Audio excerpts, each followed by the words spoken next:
already there. Besides the one you're going to discover in the talent school, the one that is already there, they've discovered themselves, they're trying to push themselves. Olina plan ky'oba oteekateeka kuba yangu otya nga muganda waabwe okulabanga nabo balinnya ku stages ezinyonyi. Thank you. Thank you so much, Isaac. But we all need to agree that at least I've done something already. Yeah, because even the ghetto kids, they are in Qatar, but because I started that. Even the word ghetto kids, I'm the one who named them ghetto kids. Me, myself. You understand? And we have Masanta kids, they are all over the place. I've made over 10 artists to the, even more, even more. You know, I've made over, I think, 20, even beyond. So, and I'm still doing my best. But most importantly is raising the bar. It's very important for everybody. They learn from there. Because when something is not done before, people think it's impossible until it's done. So when people sit down, they will continue from there. They can even do better. You understand? So reaching this level, I think that's enough. And then the rest shall come. But I'm trying my best to make sure that at least you have a bright future. Thank you. Ronnie, of President today Sanchez. Okay. Okay. So, Virginia's congratulations once again. Our brother Kenzo.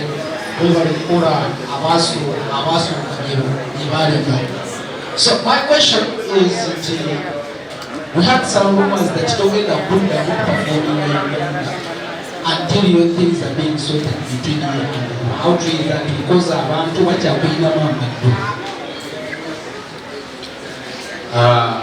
honestly, if you have over nange mbadde biwulira buwulizi bansindikira ebbaluwa gye nalabanga egamba kuva ku WhatsApp kali ku WhatsApp nga kagamba mbu ekintu kyo bakistopinze. I received from someone. Yeah? Kati I take that as a lugambo because it didn't come from a lawyer. Kikana akapapula. We are not some. So kati tosobola kuddawo n'ogamba omuntu kiba kiri because I'm not serving before until they serve us. Uganda batusavinze then the lawyer bajja taking over. But for now, tukuna bakusaga everyone, so we don't know. Yeah, nange biraba mawulire nga bwabyogera but sinaba kuweebwa bbaluwa ekonfirm so esabi so I don't know how true is that. Naye nange namalebe mawulire but obutongole tukuna bakusaga. Okay. Tugende wala Kupi yasoose tudde wa Lupi. Kupi buuza ekibuuzo ekikuli ku mutima kali tuli mu Grammy. EDDY KENZO, congratulations. Manya ganze ekibuuzo kyange kiri nti tukumanyi nti awards zinene nnyo ekirezidenta mu Uganda Museum tugisuubira okubanga naye ogireeta ekyame bukyali eri abazzukulu banaagirabangako.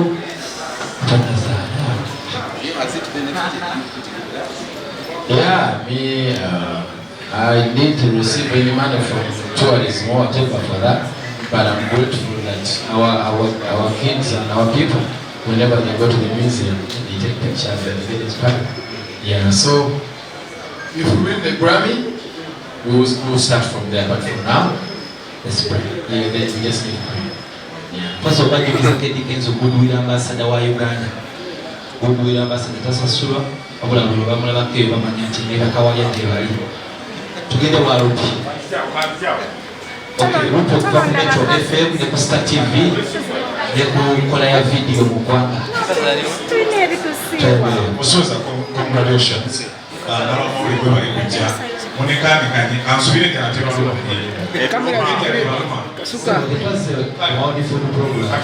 musuuza nzira ku kintu kya okuzaako emange walwa lwa yafunyeyo n'akaaba awo nabwita obuziga bw'ekiroko oba obutuko obutali butuufu ng'agamba wafuna sente okuva mu gavumenti kyobulaba omunyigiriza naye ate nga wafuna naye yafuna so lwaki tewafuna kigulu kye ng'ate engulakanyawo nti mulina okukkaanya naye wekyagala ekifuddewo mwalina okuddamu nemukwatagana kituufu kyekiro wafuna sente tewafuna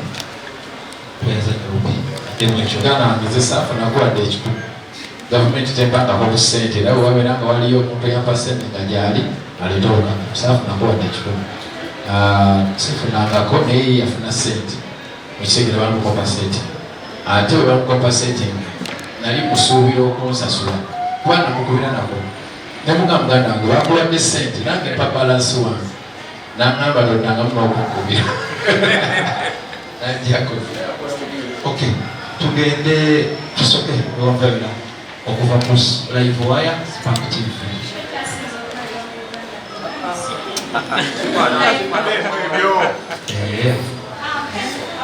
enkola ya video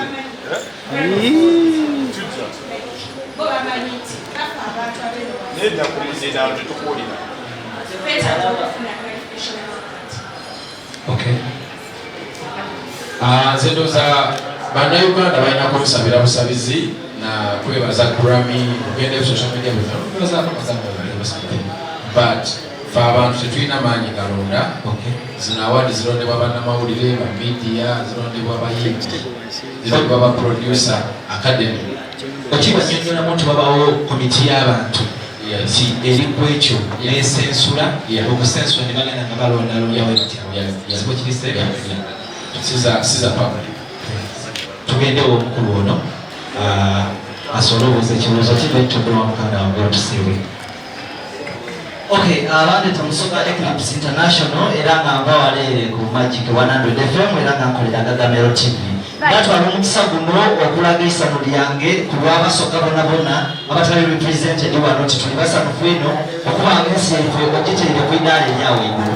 To our brother Matbi, you so welcome in Uganda. I wish you go and visit Usoga. Do you know the source of the River Nile? Yeah, but you need to go before you go back to America. You need to go and check out the source of the River Nile. EDDY KENZO, bw'baleta BET Award, abayimbi, legendary artists abamu bavaayo ne babako ne baayogera nga bagezaako okulaga nti nedda. Saawa zino twalabye nti abayimbi bonna together bavuddeyo ne balaga One Love. Bayisaawa 3 buli muyimbi yabadde amaze okupositinga. Kino kitegeeza ki eri gwe ne music industry at large? Just nsaba okutwala akasaka n'okubeebaza. I thank all the Ugandan musicians, to all the East African musicians, to all the African musicians, to all the world artists, musicians. I appreciate bali kusingira ddala abeeka beebaza okuba nti mwavuddeyo ne mulaga obumu. Awadi eno si yange bw'omu ya buli muntu yenna amanyi ekitegeeza okuba nga tubeera ne fulaga yaffe okubeera ku representinga colours. Olwaleero Uganda eri nominated for Grammy. I think it is the first of its kind in the Central and East Africa.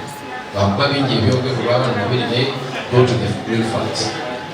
Central and East Africa is the first of its kind. Thank you so much. Uganda, thank you for your artists. I appreciate it.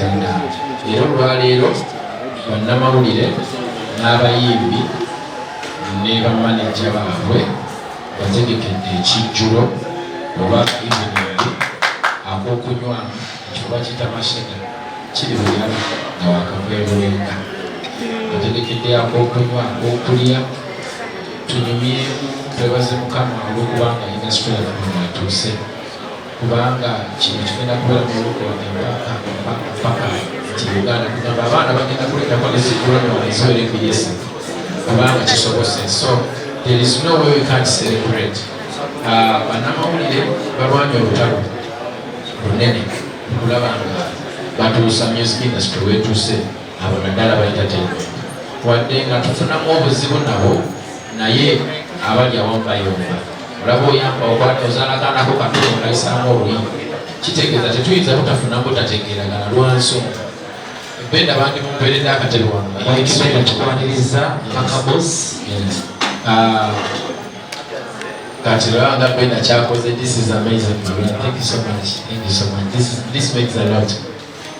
So nga bwe gambye nti abannamawulire bakoze nnyo kuba wadde nti olumu bapaako naye ate babeerako ennyo era ensonga kikuuse wano senga twali tetwagalana senga tetutuula netunyumyayo obaokyegera. So nasazeewo bannamawulire naddala aba entertainment okusinga ojje wali tunywemu tulyemu tunomyemu n'ebyonna bituzeemu nga tusoowagana wano nawali tubimalewo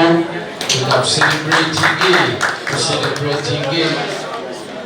It's okay, trisanta mutena kwesoti kwetonda nze sina bwenyingidde kuba kino kyetwatuuseeko obanga okyayina akakuku ku mutima kuviina bonna ne babeera baani ne babeera bakasuku ne basendi bayisa ate mbaagala nnyo mubaleete bajje tunywemu ku lwekyo abayimbi bange gabena bwazze badde benamandi abantu wano kinategeseeyo kakokuteri oba kakijjulo wetutuule abayimbi bannamawulire tusanyukire mukama olwa kino kyetutuuseeko kubanga kino si kyange ng'omuntu kubanga otunulira kategori za global basindika ennyimba ng'emitwalo 3 enyimba emitwalo 3 consideration ebeera mu nyimba okuva ku 3 paka 2 consideration, and when you get considered you celebrate. Consideration alone is enough, but guess what, we are in top 5 now. We are actually on the award. And many people who are academy, anyone can win. The moment you are nominated, you can win. So we really need to celebrate this together. The China to or be when they will see Arizona to Katugambe and one in Katazari Doctor. See that but it's our Manya zangu mapita kwa host mashabiki. Picture EDDY KENZO. Ibuze byange bibiri kisoka kigenda wa stay producer kigenda wa team. Kibuze kisoka stay. Musajja avira taledi mu ghetto. Owulira otya kubanga wa olimba lwakwatako kubanga lugenze mu Grammy. Katubira nominated wantu nazi producer. Ekyokubiri ku nsonga yemu yennyini eyo oyinza otuwamuka brief engeri walina abayimbi ababiri kunanga bamanyi kutuni engeri watuwamu goga kutu briefing about that. Ekibuzo ekyokubiri kigenda twabeeranga ne EDDY ebbanga lyonna tubadde ne EDDY ebbanga lyonna naye nzijukira butwawulira BET wayitawo obudde butono n'otusuubiza noga anytime any moment tujja kulya nga tuli mu Grammy. Omuli oba owulira otya oba okikoleredde kyenkana ky'okusobola okuinspiring okubowoozemu question eyo nga kuinspiring abayimbi bangi n'abanatalents bangi.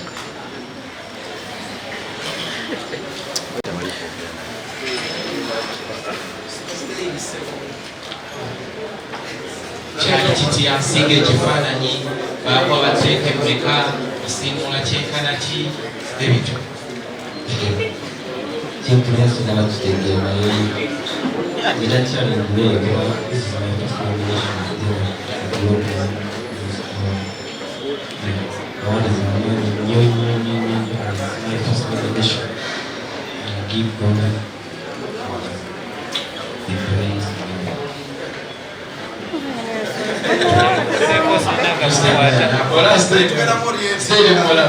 olaba ne bwabe stage tuyinza obeera ne stereo okumala eweeki n'atavaamu kigambo neki kyokka ate comedian akola comedy nga tayogedde emisajja ekayinza okusesa katabuddemu kigambo sifani but is a very good producer and bino tuze tubirabako because I remember when I was working with Stay in a film of Pause mwaka ki 2017, we had the most nominations in Afrima. I was nominated around 8 times. Yeah, I was the most nominated in Afrima that year. And Kusai won Afrima. He has it in his studio. If passed over with time, he started with producer doing Afrima. So, kino kyakubiri kino kinene kya Grammy naye nakiri kyali kinene nnyo. Bambulanga n'akaaba amalayini yanga nevulungula mu ttaka tukasirikawo. So kino bizne bibaawo ne mukama bwatu mukama akola ebyamagezi. So you deserve it. You deserve it. twanirize mpaka boss katono nnyo EDDY KENZO because it was after Paka we shall be winding down. Kakati just katono nnyo ngenda kuzayo katono. Yesterday interview ne Luba yayogedde ownership. Era kinagala kibere kuli abanamawulire yagambye festival was his idea kikisinga omukaabya. I want something we want to celebrate for eternity. Tinaffe tulibaawo tukidefending when you're gone because I believe this is your dream. So whose is it? Is alina entitlement kintu kintu Pasa kansoke namule bulungi ensonga ya festival. Luba yajja ng'ayagala kugula show. Nkyogera mu linnya lya Mukama. Nze wange nyinayo kamera. Ate ne footage mba naye. Soogera byansima ttu. Otegera. Ne mugamba nze njagala kukola festival. Otegera. Nabanga kakitegere nekimonyola n'akibaayo. Otegera. Ne tukitandika. Twakola agreement. Nze yaŋŋamba nti ekikulu ekyo kyonna kintu kye tugenda okukola kinene. Lwaki tondisente kikola bukozi nebanga mutandikidde ne mugamba ojja kumpayo ku ssente nsobole okuba nga nzizaamu badansa nganasozi baki ne tuteesa emiliyoni 100 nampaaka emiliyoni 4 oyampaaka emiliyoni 4 eyo sho bagisazaamu geebulayo obwingi nyoza naku 10 akasente kakazaanamu ddala 7 days nazizaamu naddala lihaso nabiki agreement yagenda okumpaako 50% teyamba 50%. You breach contract number 1 already. Ati awo ne tuvaawo show eyasazibwa gavumenti President Museveni COVID sinze awo basi kyabanjibwa kuba siyinza kukondebwa motoka wali nemenya amagulu obadde wanguze ku show n'ojja n'osiba nfunya akabenje ekisoboka. That was an accident. It is beyond my understanding. Sikiwantu okusango gwange ekyo kimu. Ekyokubiri, he was compensated by the grace of God, by the government, era ne mode of payment weeri onfuna bulungi bamuwa sente nazireceiving onfuna bulungi. Ekyokubiri, mu agreement mulimu nti singa wabaawo obuzibu bwonna obutagenda maaso ate munagenda mu kooti kusooka kutuula, yawaayiriza n'agamba yajja eŋŋaana alimba nze gambye buli kyenjogera nze nyina kamera zijjudde ofiisi yange mweziri yali atudde mu ofiisi yange mutegedde footage mulina. So ate atya yagula ekivulu contract weeri egamba EDDY KENZO Festival 2020 temulimu alete contract yokisoboleka mu kooti yonna egamba I own the rights of EDDY KENZO Festival. Contract hiyo yali ekoma mu May 24th I think. May 24th 2020. Contract hiyo yali ekoma tukola bipya. Bannamawulire mulina clips za jjo ng'ayogera. Yakyeyogeredde lunwe. Nti eno control eno kico gye bakoze si ye yange yakyogedde mu kamera. Yange yali festival bano bakoze concert eno si ye yange yakyogedde wataliyo kyekira yakyogedde kiri ku record yagambye eno si ye yange eyo statement yagikoze kati simanyi oba anagitweninga atya tenjagadde otutangaze mukatonera kuba tuli ku nsonga eyo waliwoko obuvuuvu muba ffenna abali wantu bali bagala festival ebeewo yensonga lwaki tetwabiwonya attention. What really happened on Friday okuba nti bagezaako yimirira concert festival nti Luba yasindika basabotaginga concert but you used powers n'amaanyi go capacity yo okola nti you overcome that and it didn't go anywhere, it wasn't exploded. Nze sawa yali nosaba okwebaza bannamawulire. Luba yali ayagala kisabotaginga show ayitira bannamawulire.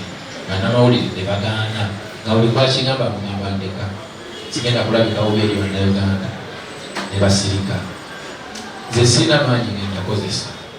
Nze nange nali ninze sheyimirizibwe amala oyimirizibwa kikkirize fayiringe nga mbuuza lwaki wosege awo wenyini kati mwenani ayagala okutta kuba oli agamba nti ogenda kumutta one nawe agamba bakukiza oba yabadde ategeza musandoko nekyala okudde eno notegeeza olina kolyonna ku mutima oba kusubireyo negotiation oba mediation Ninze bandaba ninze kusavingiwa okusanga sinasavingibwa bya lugambo ndaba ayogera lukyali babumu singa nasavingibwa awutidakutandikira but for now no muyinako obuzibu bwonna. The highlight of the night is mwina kukunyononera linnya sofa. Highlight y'olunaku bannaye Grammy Award. Ebibigwa bitalaze twagale tuyite. So ladies and gentlemen, let's get up for Waikibenda, the next Grammy Award winner. Kaka boss. Amina nnyo. Banayesanyusa okubalaba. Bonna abazze okubeera muganda wange. EDDY KENZO, BET Award winner, kati Grammy Award winner, esookedde ddala. Nange mbirabyeko mu mawulire ku social media sorry. Abantu bateekawo ekibeera nsi yasoose. Ebyo kubibeeko. Ono yasoose enaleeta celebrate our own. Tutujanjawaze bane bali abasajja be bafuna ebyabwe bajjanjawaza abaabwe okitegeera twagala okulaba negative energy so they're celebrating it okitegeera ate we tugiwangula ekizimbe ne bigga deal okitegeera abantu batunakiteekawo sima emusuuza kubuuli naye nga ya musuuza nkwebaza olw'okwekkiririzaamu ekisooka n'okwagaliza banno b'okola nabo kumulimizewo. EDDY KENZO is that artist who wants to see the Ugandan music industry go to the next level. So, the Chekubiriza Banange Botana, Abatani, Emaka, Oesa, Nabala, Muzo Kuanga, Tanaka, before EDDY KENZO, you still have a chance. To screen off Kirizamu, and let you know who Janja was a Jaffe, Nandala, Mamani, Gemulina, and Amaunide, Wabutuza Wanga, Wafeya, Bantu Wafe. Chawaimbi bawe bakola ki bebasinga to what's his name Matt B. Big up on yourself, congratulations brother, and welcome to Uganda. This is the part of Africa, and to EDDY KENZO, let us celebrate. Peace. Thank you so much. Watali wadde ekikumi watali wadde okukakibwa tusobodde okuba nti nno tuvudde ekintu eriwe wali wogerako naffe twasembayo batandike kyebagamba tufike tulabe ffenna nga tuyitaba kubanga ekikulusa nga tekyakoze baligambye ne Uganda media naffe kaakati ne wano tubalabeko ffenna muwase Uganda. Just to have a photo moment right from the artist to the producer to the moderator Mr. Jonathan Ogodo and Jackster, then to me the Grammy reporter is official. Tubagala nnyo twayanzege webale nnyo bannamawulire really is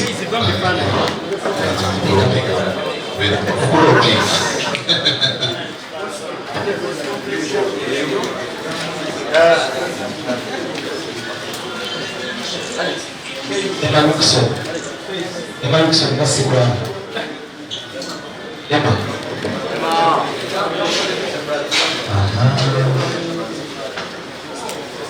Alright, mugabira invitation kimbawadde kubajita masheda tugende kati okugenda kati Uganda kati bitandise from here we are going to Masheda to drink, to enjoy, to celebrate Ugandan music. Yes. To all musicians out there abatandaba kukimanya kino I'm inviting you all. Ojjana n'omuntu ng'okuba Thank you. Okay, mutubaza management ya EDDY KENZO Mushuza big talent. Omulira matimuleta tugende ku Dennis Muganzi Sekamina buli muntu yenna ali wano olwa EDDY KENZO Mushuza toyanzege naye era twebaza Allah subhanahu wa ta'ala kuba kifera asobozesa kama Katonda kusonga amaanyi Uganda nga yakafuna emyaka 6 egamba enfuga finally tulina Grammy Award. Yesterday, fine up, right?